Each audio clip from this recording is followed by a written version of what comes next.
The critical patriot देखने वाले सब दोस्तों को खुशामदीद, स्वागत। आज मेरे साथ श्रीनगर से शरीक गुफ्तगू हैं जुनेद कुरैशी साहब। He is the director of European foundation for south Asian studies और इसका हेड ऑफिस तो एम्स्टरडेम में है और एक ब्रांच ऑफिस श्रीनगर में है। जुनेद साहब, आपने देखा होगा पाकिस्तानी कश्मीर में 4-5 दिन से जो मुजाहरे चल रहे थे वो अब कहा जा रहा है कि एग्रीमेंट हो गया है और शायद एक्शन कमेटी में भी कुछ इंटरनल डिफरेंसेस आए हैं। तो आप कैसे देखते हैं इस मुहिम को, इस कैंपेन को? वजहत अहस खान का मैं देख रहा था, आजकल वो अमेरिका में होते हैं, तो is a well known Pakistani journalist. तो वो कह रहे थे कि जी मुझे ब्लड प्रेशर है, और उसकी एनालॉजी उन्होंने ड्रॉ की पाकिस्तानी स्टेट के साथ कि पाकिस्तानी स्टेट भी जो है ना वो ब्लड प्रेशर जैसे एक मर्ज का शिकार है।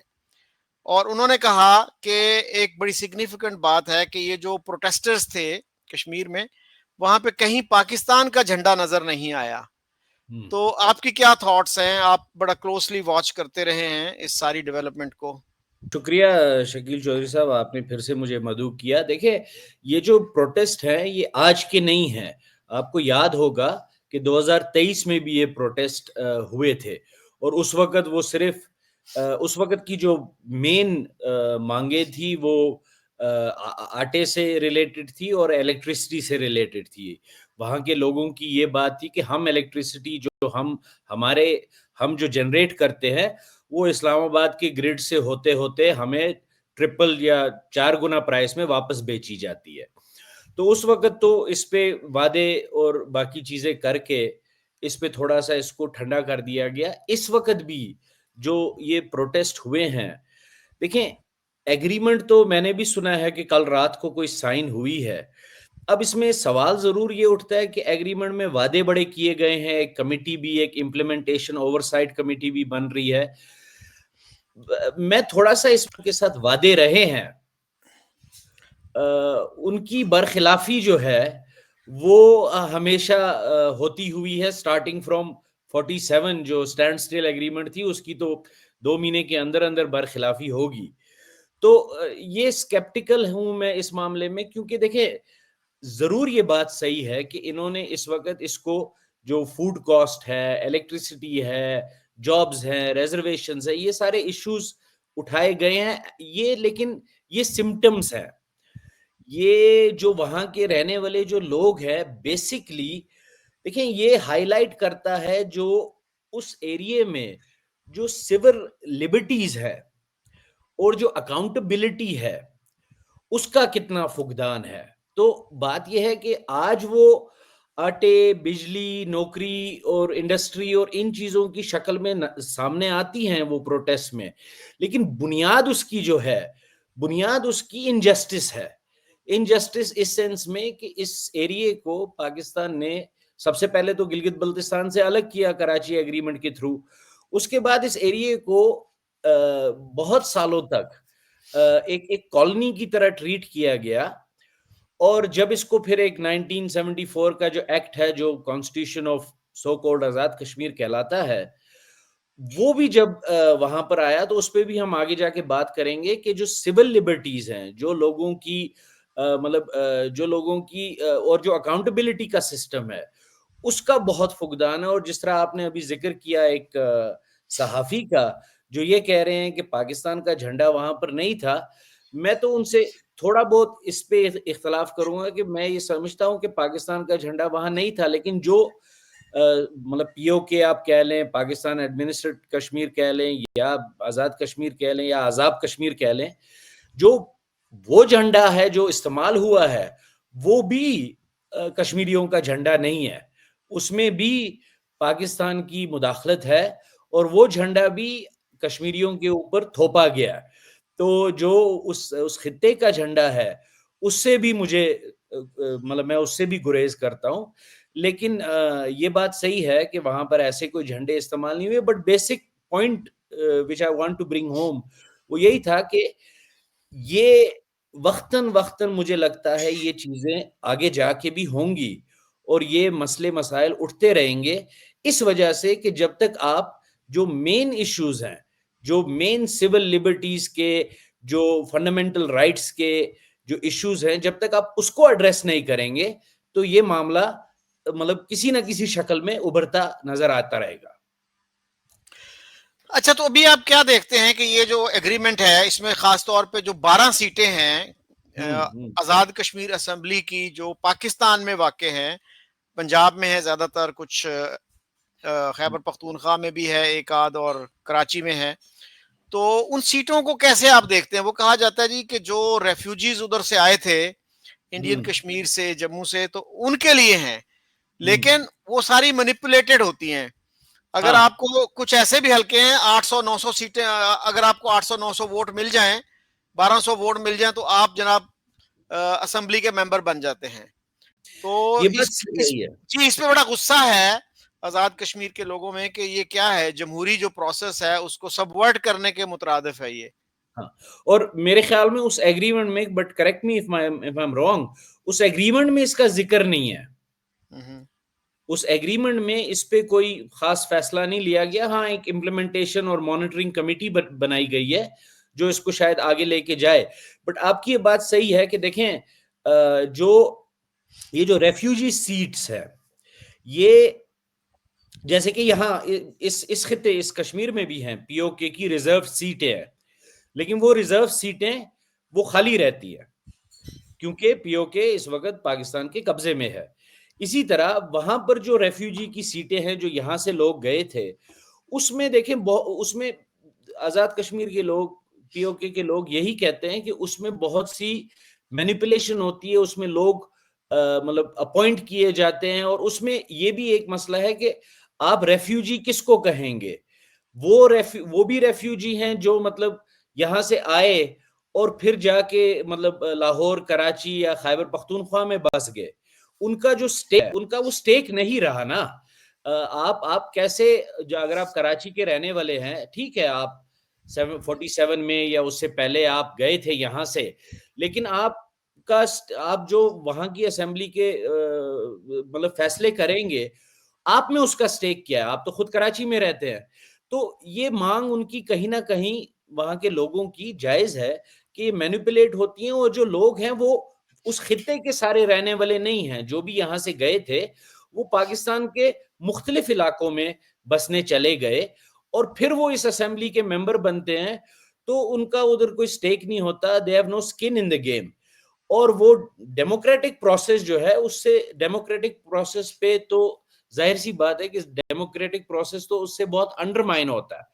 और उसमें फिर ये भी होता है, वही जो आप कह रहे थे कि हाँ, उन खित्तों में वहां पर ये रेफ्यूजी सीटों की बेसिस पे 800, 900, 1000 वोटों से भी लोग असेंबली के मेंबर बन जाते हैं। और क्योंकि वो उनके जो इंटरेस्ट हैं वो हमाहंग हैं पाकिस्तान के साथ, क्योंकि वो पाकिस्तान के शहरी है, वो इस खित्ते में नहीं रहते हैं, तो वो डेमोक्रेटिक प्रोसेस को उस असेंबली में अंडरमाइन करते हैं। तो ये शिकायत उनकी बिल्कुल जायज है। अच्छा, कराची एग्रीमेंट की आपने जुनेद साहब बात की। जी, पिछले दिनों मैंने इंटरव्यू किया शबीर चौधरी साहब का। आई जी। Think you know him well. Well, very तो वेल, वेरी वेल। जी, वो ये कहते हैं कि सरदार इब्राहिम ये कहा करते थे कि मैंने कभी इस पे साइन नहीं किए। हालांकि जो ऑफिशियल डॉक्यूमेंट्स देखें आप, इस पे राइट अप देखें, तो वो यही कहा जाता है जिस पर सरदार इब्राहिम और चौधरी गुलाम अब्बास ने दस्तखत किए थे। हम्म। तो पाकिस्तान की तरफ से जो थे उस वक्त के इंटीरियर मिनिस्टर थे मुश्ताक गुरमानी साहब, उनके दस्तखत हैं। तो आप कैसे देखते हैं, और ये क्या था, इस एग्रीमेंट को कैसे कश्मीरी कैसे देखते हैं? देखें, दस्तखत किसके थे किसके नहीं थे, जितने भी डॉक्यूमेंट्स आए हैं, जितने भी फैसले हुए हैं, उसमें जो कश्मीर की मेजॉरिटी पॉपुलेशन थी उनकी राय तो कभी वहां ली नहीं गई।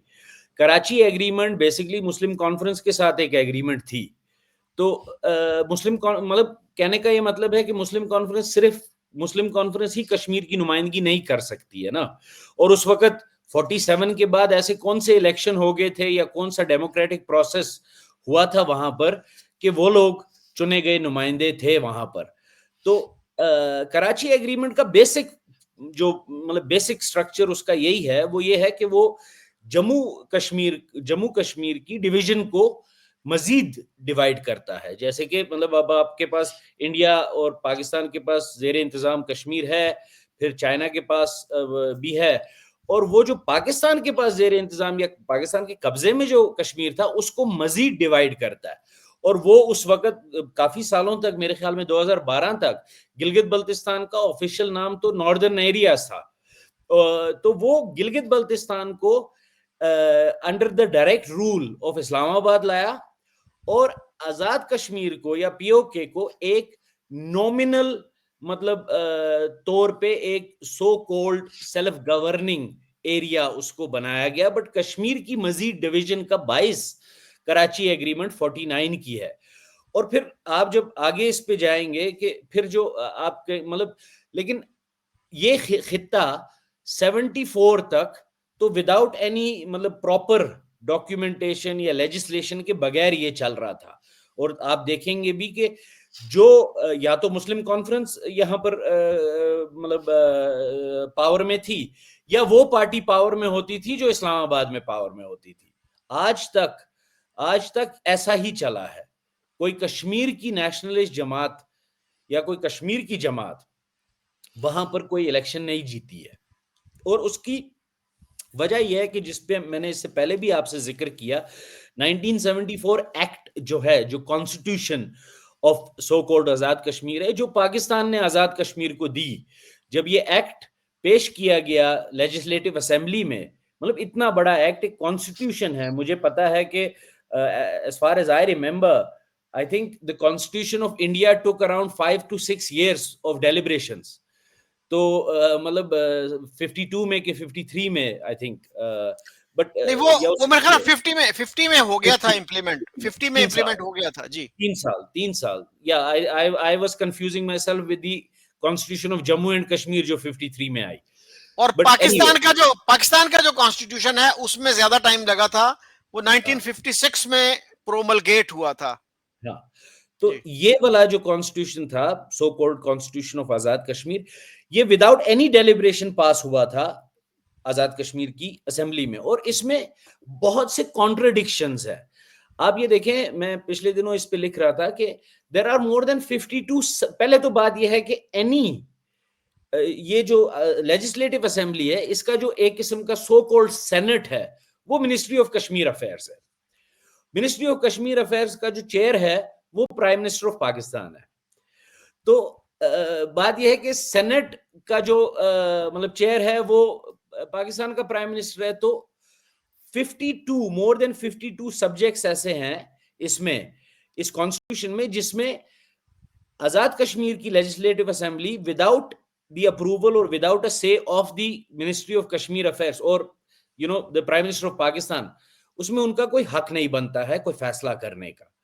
उसके अलावा मैं आगे भी ये देख रहा था कि आप ये देखें, जो क्या कहते हैं कि ये प्रीएम्बल में ये कहते हैं कि future status of Jammu and Kashmir अभी डिसाइड होगा यूएन ऑस्पिशियस एक प्लेबिसाइड के जरिए। बट उसके आगे जब आप पढ़ेंगे, आप जब उसके थोड़े बहुत आगे पढ़ेंगे, आर्टिकल 7 एंड क्लॉज 3 ये कहता है कि नो पर्सन और political party in Azad Kashmir shall be permitted to propagate against or take part in activities detrimental to the ideology of the state succession to Pakistan। ठीक।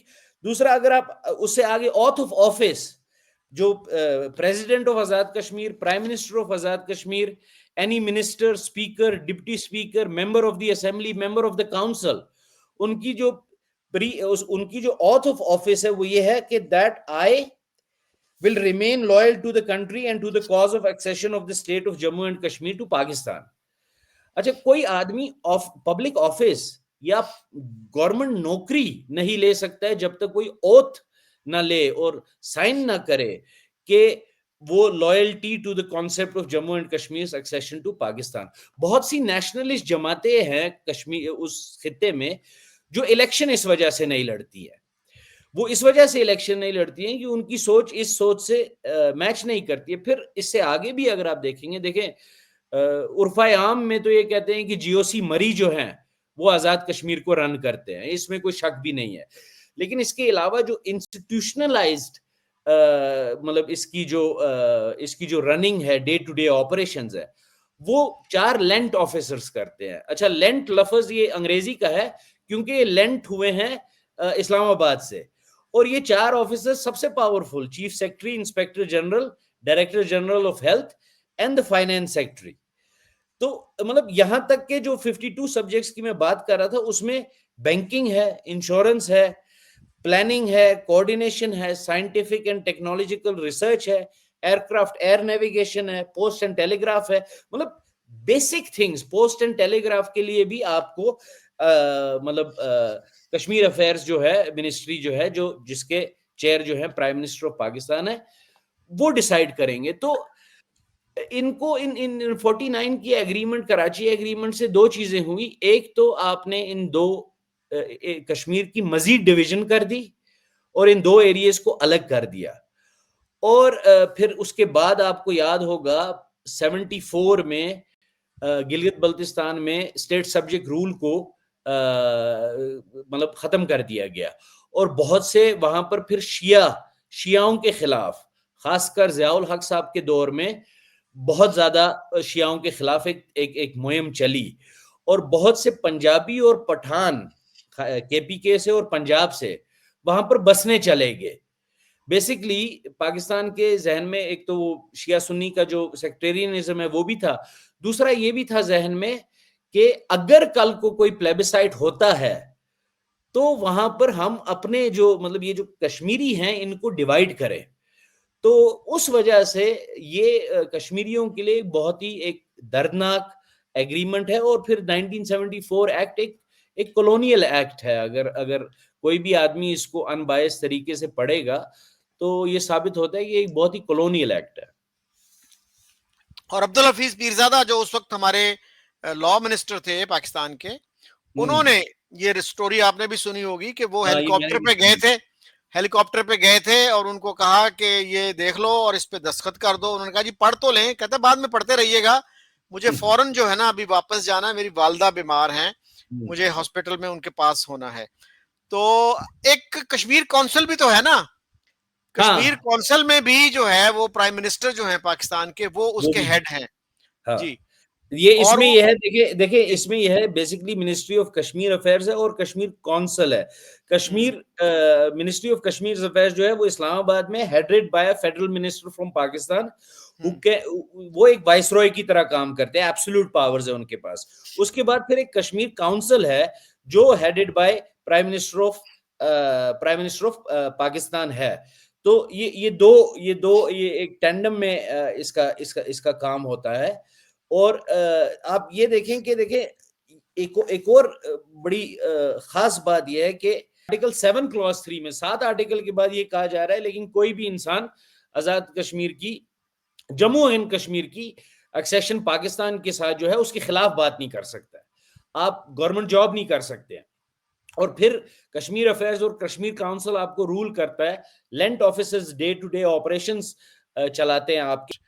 और हाँ, सर जहां तक लेंट ऑफिसर्स की आपने बात की, मुझे याद है सरदार इब्राहिम जो पहले प्रेसिडेंट थे एजेके के, उन्होंने एक दफा कहा था 24-25 साल पहले कि चीफ सेक्रेटरी जो है ना वो असल हुक्मरान होता है आजाद कश्मीर का। हाँ, हाँ, और मैंने कल ही मैं देख रहा था election commission of Azad Kashmir, उनकी एक डॉक्यूमेंट थी, तो उसमें यह था कि a candidate has to be loyal to the ideology of Pakistan and to the ideology of Kashmir accession to Pakistan. दोनों चीजें हैं, हाँ, नजरिया पाकिस्तान से भी आपकी वफादारी होनी चाहिए और नजरिया इल्हाक इल्हाक उसकी से। भी होनी चाहिए।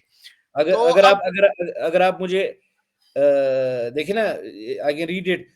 First of all, no person or political party in Azad Jammu and Kashmir shall be permitted to propagate against or take part in activities detrimental to the ideology of the state's accession to Pakistan।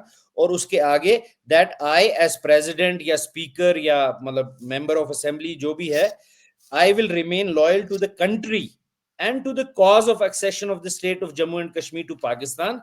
And then in order to assume office, this is written, no person can assume office unless he takes the oath of Jammu and Kashmir's accession to Pakistan, and nobody can be appointed to any government job unless he expresses loyalty to the concept of Jammu and Kashmir's accession to Pakistan। तो ये तो मतलब बिल्कुल ही arbitrary है। और आप जो जो चीफ सेक्रेटरी की देखे, मैं आपको एक मजे की बात बताऊं, आपको भी पता होगा, आपको यहाँ कश्मीर में एक बहुत कदावर सेपरेटिस्ट लीडर थे, अब्दुल गनी लोन साहब, जी जिनका 2001 में कत्ल हो गया, और लश्कर तोयबा ने किया उनका कत्ल। जी, वो उससे, मैं मिला भी हूं उनसे। हाँ, और उनकी एंड बेटी जो है, उनकी बेटी शबनम लोन बड़ी well Shabnam known loan, lawyer हैं, दिल्ली में वेल रहती नोन हैं। लॉयर, जी बिल्कुल वेल नोन लॉयर है सुप्रीम कोर्ट की। उनके बेटे सजाद लोन साहब जी इस वक्त असेंबली के मेंबर हैं, पिछली गवर्नमेंट में मिनिस्टर भी रहे थे।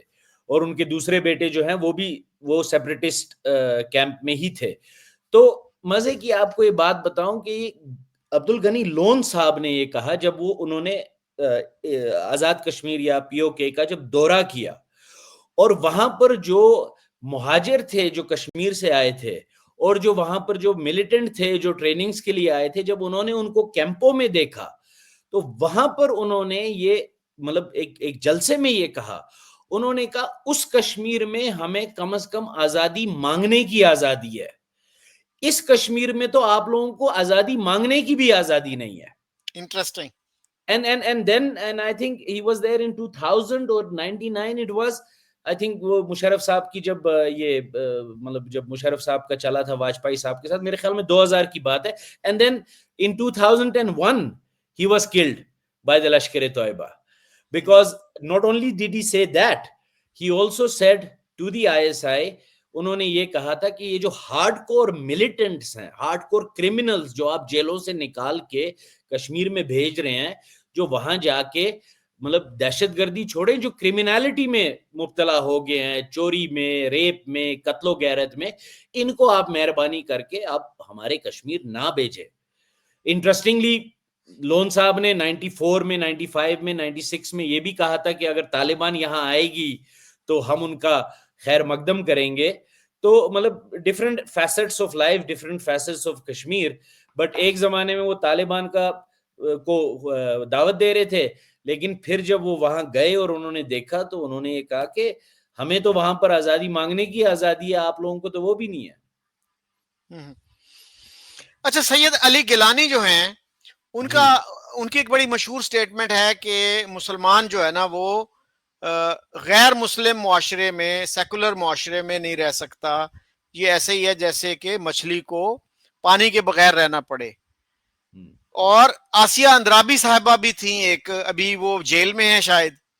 हम्म, उन्होंने कॉ स्लॉटर किया था, उसको फिर उन्होंने रिकॉर्ड भी किया, वो उसको यूट्यूब चैनल्स पे भी चलाया। तो हम्म। ये जो हैं, इनको कैसे देखते हैं कश्मीरी, खासतौर पे कश्मीरी नौजवान, सैयद अली गिलानी को, आसिया अंद्राबी को, उनके विजन को? कितना प्रोग्रेसिव विजन था इन दोनों का। और सैयद अली गिलानी तो आपको पता है कि he was the most popular Kashmiri leader in Pakistan. अगरचे उन्होंने जमात इस्लामी छोड़ दी थी, लेकिन पाकिस्तान की जमात इस्लामी उनको बहुत एडमायर करती है।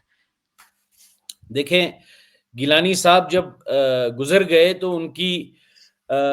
उनके जनाजे में 12 से 15 लोग गए थे। तो आज गिलानी साहब का कोई जिक्र यहाँ नहीं करता है। आसिया अंद्राबी का मतलब हम जब से आसिया अंद्राबी जेल में है, या उनके खावन तो एक लाइफ सेंटेंस काट रहे हैं, तो मैं यहाँ पर तो किसी ने आसिया अंद्राबी के हक में कोई जुलूस नहीं निकाला, कोई प्रेस रिलीज नहीं दी। और सिर्फ यहाँ तक नहीं, आप ये देखें कि जेकेएलएफ के भी जो लोग जेल में हैं, मतलब यहाँ पर श्रीनगर में किसी ने यासीन मलिक के लिए कोई जुलूस नहीं निकाला। बेसिकली ये इन लोगों ने यरगमाल बनाया हुआ था पूरे कश्मीरी कौम को गुंडागर्दगी से और अपने मिलिटेंट विंग्स से। आसिया अंद्राबी जो है वैलेंटाइंस डे पे, अब मतलब इसका कश्मीर से क्या लेना देना, या कश्मीर की आजादी से क्या लेना देना। वो वैलेंटाइंस डे पे रेस्टोरेंटों में जाके लड़के और लड़कियों को पीटती थी कि भाई तुम मिलके यहाँ लंच क्यों कर रहे हो। अच्छा, आसिया अंद्राबी का अपना बेटा मलेशिया में पढ़ रहा था। अब बात यह है कि या तो देखें, you should practice what you preach. अगर गैर मुस्लिम सोसाइटी में, पहले तो इस पे बहस हो सकती है ना कि आज इस दुनिया में इस्लामी कानून नाफिज किन किन मुल्कों में है और कितना है। ठीक है, जहाँ एक तरफ दुबई में इस्लामी कानून नाफिज हो सकता है, लेकिन दुबई में जैसे आपको पता है कि कभी भी आप किसी मॉल में चले जाएं तो वहां की जो खवातीन हैं वो कोई इस्लामी ड्रेस में सारी नहीं होती हैं, डिस्को भी चलते हैं, क्लब भी चलते हैं, अल्कोहल भी चलता है। तो कितनी किस हद तक आप देखें सऊदी अरेबिया कितना ओपन अप हो रहा है, अभी कुछ ही साल पहले वहां पर फैशन शो भी हो रहे थे। तो बात यह है, पहले तो ये बहस हो जाए कि इस्लामी कानून कहां पर नाफिज है, कौन सी ऐसी जगह है दुनिया में। दूसरी बात यह है कि आपका कोई हक नहीं बनता कि आप इस्लामी कानून यहां के लोगों को बंदूक की नोक पे उन पे नाफिज करें। जिस तरह आपने कहा जमात इस्लामी जो गिलानी साहब जिससे वाबस्ता थे पहले, उनकी जो एक मिलिटेंट विंग थी वो हिजबुल मुजाहिदीन थी। आसिया अंद्राबी की अपनी मिलिटेंट विंग थी, दुख्तरान मिलत थी, और वो यही चीजें करते थे कि लोगों को ये गुंडागर्दी के बेसिस पे था। क्योंकि जब ये सारे लोग जेल चले गए या जब इनको सजाएं होगी, आज मैं आपको ये मतलब हल्फन तौर पे बता सकता हूं कि पिछले 6 साल में किसी भी ऐसे सेपरेटिस्ट लीडर के लिए यहां पर कोई एक दिन हड़ताल नहीं हुई, कोई एक जुलूस नहीं निकला। और अगर आप पिछले दिनों यासीन मलिक साहब की एफिडेविट का जो न्यूज के जरिए, अब एफिडेविट तो हमने नहीं पढ़ी, बट वो अगर आप पढ़ लें तो उनमें वो क्या कह रहे हैं, वो तो बेसिकली यही कह रहे हैं कि मैं जेल में था और मुझे हिंदुस्तानियों ने कहा कि भाई पीस ब्रोकर करो तो जेल से छोड़ देंगे, और फिर मैं पीस ब्रोकर करने के लिए पाकिस्तान भी जाता था, अमेरिका भी जाता था, लोगों से मिलता था और पीस ब्रोकर करने की कोशिश कर रहा था हिंदुस्तान के कहने पे। अब देखें, नेल्सन मंडेला के अंदर एक आइडियोलॉजिकल चेंज आई, 27 साल जेल उसने काटी और उसने सोचा कि नहीं, ये रास्ता नहीं है। और वो तब, लेकिन वो किसी मतलब ऐसा, ये जो इन लोगों ने जो किया उस जमाने में, ये कोई आइडियोलॉजिकल चेंजेस नहीं थी। ये जेलों में बंद थे और जेलों से निकलना चाहते थे, तो इनको जो भी हाथ मिलाने के लिए तैयार था इन्होंने उनसे हाथ मिलाया। और एक यहाँ पर मतलब जेकेएलएफ जो है, मैं पता नहीं आपको याद होगा कि नहीं, बट बहुत साल पहले एक यहाँ पर बहुत मशहूर कश्मीर में और बहुत ही मोतबर जर्नलिस्ट है ताहिर मोइदीन साहब, वो चट्टान चलाते हैं, जो मिलिटेंसी के दौर में भी टेररिज्म के खिलाफ लिखते थे, छापते थे। एक दफा उनकी प्रेस रिलीज नहीं छापी जेकेएलएफ की उन्होंने, तो यासीन मलिक साहब अपने जेकेएलएफ के गुंडे लेके उनके दफ्तर में घुस गए और उनको मारा पीटा और उनका दफ्तर तोड़ दिया। तो ये सब कुछ, और इसमें इसमें इसमें बात यह है कि एक तो इनके पास मसल पावर थी, और दूसरा ये था क्योंकि हिंदुस्तान इनको किसी पीस प्रोसेस में मेन स्ट्रीम करना चाहता था, इनको यहाँ के लोगों के अंदर एक काइंड ऑफ लेजिटिमेसी भी मिल रही थी कि नहीं जी, ये प्राइम मिनिस्टर साहब से मिलते हैं, ये बहुत बड़े लीडर हैं। आज कहाँ है, आज उनकी जितने भी कैडर्स थे, देखें शेख अब्दुल्ला साहब कितने साल जेल में रहे, लेकिन उनका कैडर जिंदा रहा, क्योंकि वो एक आइडियोलॉजिकल पार्टी है, आप उससे एग्री करें डिसएग्री करें। आज शेख अब्दुल्ला साहब के फिर बेटे कितनी दफा चीफ मिनिस्टर रहे, उनके फिर पोते आज चीफ मिनिस्टर हैं। ये जो पार्टीज थी ये बेसिकली चलती थी फॉरेन फंडिंग पे, और ये चलती थी मसल पावर पे, बंदूक की नोक पे। इसीलिए जब ये सारे चले गए कश्मीर में, अभी तक पिछले 6 साल में, देखें credit where due, I also have my reservations और I disagree with the changes in 2019 specially how it was done. But एक चीज जरूर है कि तब से स्टोन पेल्टिंग यहां नहीं हो रही है, तब से टेररिज्म का ग्राफ जरूर नीचे गया। अब फिर जियोपॉलिटिकल सिचुएशन बदल रही है और पाकिस्तान फिर से मतलब चीन के साथ भी अच्छा है, अमेरिका के साथ भी अच्छा है, और आसिम मुनीर साहब फील्ड मार्शल भी हैं और लंच भी करने जा रहे हैं। So the geopolitical situation is changing and मुझे ये डर है कि यहाँ पर टेररिज्म का ग्राफ फिर से ऊपर जाएगा। बट अभी तक ठीक था, और कोई भी लोग इनके लिए तो बाहर नहीं निकले, या इनके लिए कोई किसी कश्मीरी ने इनको वकील नहीं करके दिया। मतलब कोई कश्मीरी इनको पैसे दे के कोई अच्छा वकील ही कर ले। हाँ, जो आप सुनते हैं यूके में और पाकिस्तान में और आजाद कश्मीर में इनके नाम पे कॉन्फ्रेंसेस होती हैं और वो इस बात को फिर से उछाला जाता है, वो तो इन लोगों की सियासत को जिंदा रखने का एक तरीका है। वरना यूके में अगर हर कश्मीरी जो इनका सपोर्टर है, अगर वो 20-20 पाउंड ही जमा कर दे, तो एक अच्छा वकील करके दे दे किसी अपने किसी लीडर को या अपने किसी चेयरमैन को, बट ऐसा तो कुछ भी नहीं हुआ।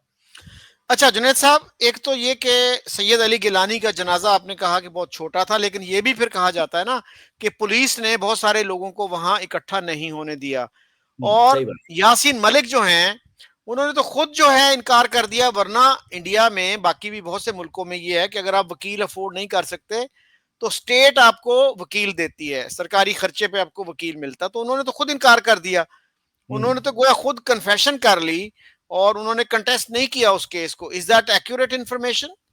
या दैट इज ट्रू ही, बट अभी पिछले दिनों उन्होंने एक एफिडेविट, जाहिर सी बात है खुद तो नहीं लिखा होगा, किसी वकील से ही लिखवाया होगा, क्योंकि खुद तो वो मतलब 10वीं पास भी नहीं है तो खुद नहीं लिख सकते हैं, तो किसी से लिखवाया होगा। बट इनिशियली तो उन्होंने इसको एक किस्म का मतलब उन्होंने इसको इसको कंटेस्ट करने से ही इनकार कर दिया। जहां तक आपने गिलानी साहब की बात की कि उनके जनाजे पे पुलिस की रिस्ट्रिक्शंस थी, बिल्कुल थी, लेकिन वो रिस्ट्रिक्शंस 2016 में भी यहां पर थी, लेकिन उस वक्त कश्मीरी बुरहान वानी के जुनून में हजारों लोग बाहर निकले। वो रिस्ट्रिक्शंस एक एनकाउंटर साइट पे भी होती हैं, जहां पर टेररिस्ट होल्ड अप होते हैं और आर्मी और पुलिस जाती है उनका मतलब वहां पर उनके साथ लड़ने के लिए, और वहां पर भी लोग, हालांकि पुलिस बंदूकें लेके खड़ी है, उधर से टेररिस्ट की भी गोलियां आ रही है, वहां पर लोगों ने पथराव किए हैं कि पुलिस को पीछे किया जाए ताकि किसी तरीके से इनको भगाया जाए। तो देखें, अगर आप आइडियोलॉजिकल बैटल्स में, मैं गिलानी साहब की आइडियोलॉजी को टोटली रिजेक्ट करता हूं और मैं उससे बिल्कुल एग्री नहीं करता, लेकिन अगर गिलानी साहब की आइडियोलॉजी ने यहां पर कोई डेंट किया था तो उनके सपोर्टर्स को पुलिस की रेस्ट्रिक्शन से कोई फर्क नहीं पड़ना चाहिए, क्योंकि ऐसे किस्से यहां पर हुए हैं कि जो पुलिस ने मतलब जब ओपन फायरिंग हो रही थी तो जो लोग थे उन्होंने पथराव भी किया, उन्होंने वहां पर आके मतलब डेमोन्स्ट्रेशन भी की, फायरिंग के बीच में भी आ गए, क्रॉस फायरिंग में लोग मरे।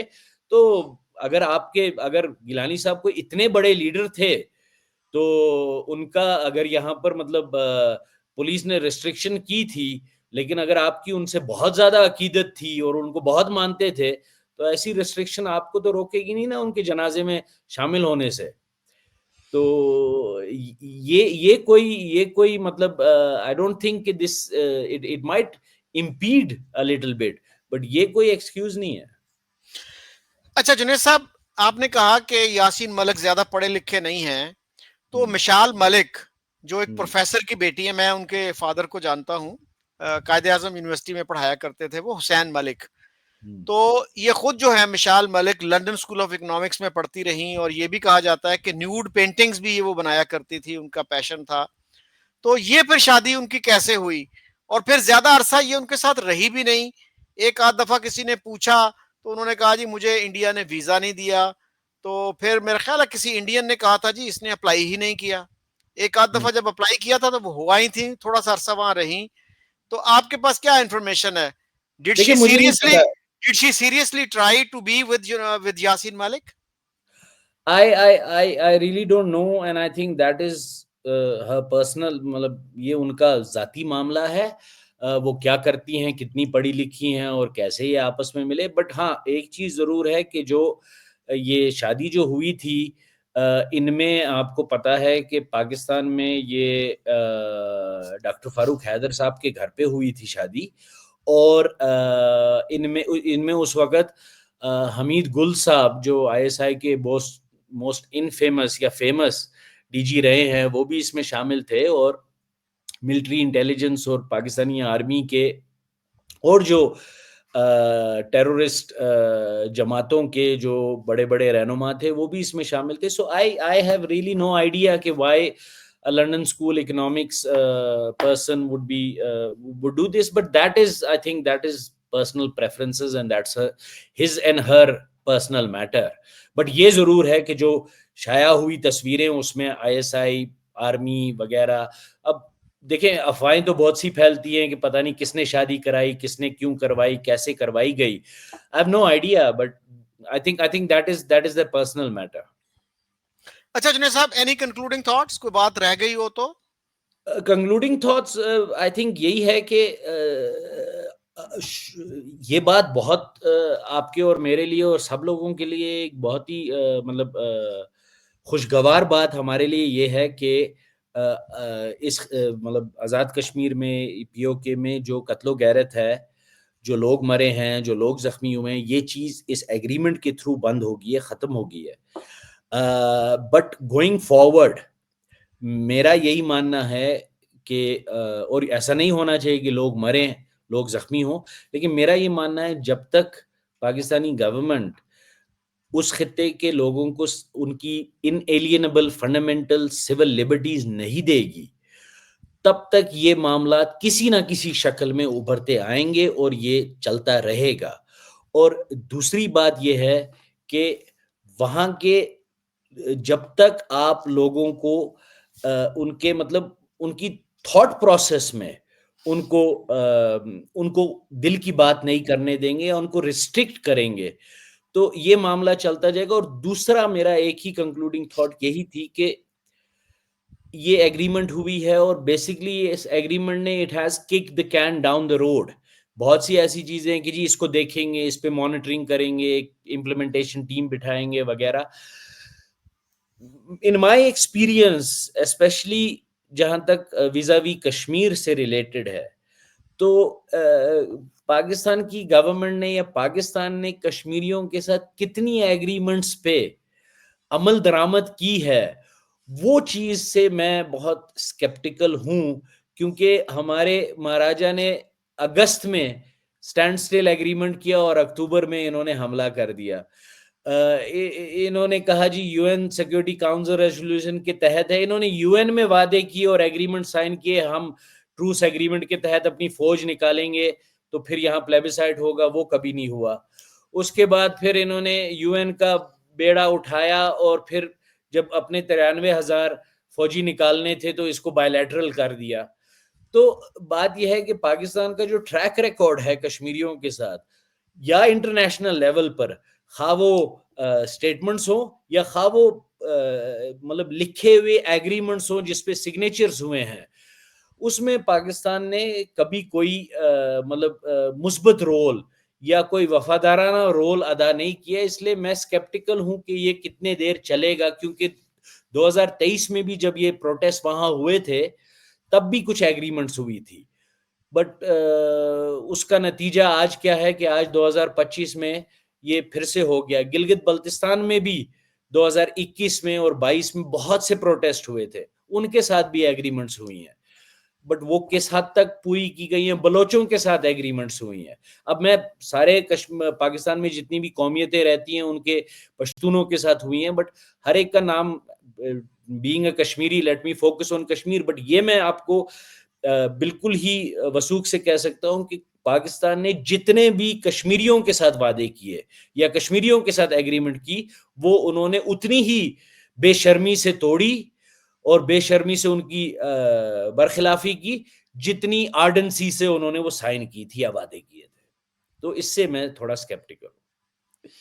जी, कुछ अर्सा पहले जुनेद साहब, हामिद मीर हमारे एक जो वेल नोन जर्नलिस्ट हैं, उन्होंने जी एक वाकया लिखा था बलूचिस्तान का कि एक बलोच लीडर को जो है कुरान का वास्ता दे के पहाड़ों से नीचे उतारा गया और वो नीचे आ गए और उनके भतीजे और बेटे भी थे, तो बाद में उनको फांसी दे दी गई। ये जो एल्डरली आदमी थे इनको तो स्पेयर कर दिया गया कि ही वाज टू ओल्ड, लेकिन उनके जो भतीजे थे, बेटे थे, उनको फांसी लगा दिया गया। So this is very unfortunate. तो उम्मीद ये करनी चाहिए जी कि खून खराबा कहीं भी ना हो और कश्मीर के लोग भी नहीं, खुशहाली की जिंदगी जी। इंडिया के साथ भी जो एग्रीमेंट्स थी, आप देखिए जैसे मुशर्रफ साहब और वाजपेयी साहब या मतलब एक दूसरे से मिल रहे थे और अमन की बातें चल रही थी, तो इंडिया में पार्लियामेंट अटैक हो गया। जिस वक्त वाजपेयी साहब और नवाज शरीफ साहब एक दूसरे से बस पे आना जाना कर रहे थे तो करगिल हो गया। फिर जब मनमोहन सिंह साहब ने ये बेड़ा उठाया और अमन की बात की तो 2008 में मुंबई हो गया। तो बात यह है कि पाकिस्तान का जो ट्रैक रिकॉर्ड है वो इस मामले में बहुत बुरा है, खासकर कश्मीर के साथ, खासकर हिंदुस्तान के साथ और अपनी कौमियतों के साथ, पश्तूनों के साथ, बलोचों के साथ।